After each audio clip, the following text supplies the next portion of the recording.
మీ దాంపత్య జీవితం నిండా నూరేళ్లు మరి భగవంతుడు ఆశీర్వదించాలని చెప్పేసి మా సిరితరం కూడా కోరుకుంటుంది.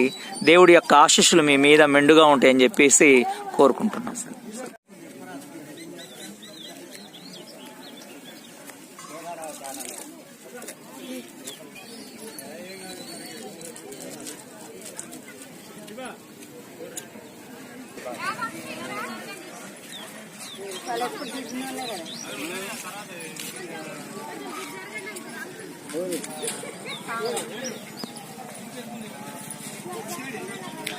స్వామి సన్నిధానాన్ని మొత్తం కూడా మనం పరిశీలన చేసుకోవచ్చు, గమనించవచ్చు.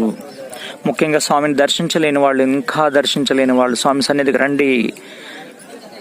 స్వామి దగ్గర మీ కష్టాలను, మీ బాధలను చెప్పండి. స్వామి కోరికలు ఇచ్చే కొంగు బంగారమై ఈ ఎర్రవరం దూళ్లగుట్ట మీద స్వామి వారు వేంచేసి ఉన్నారు.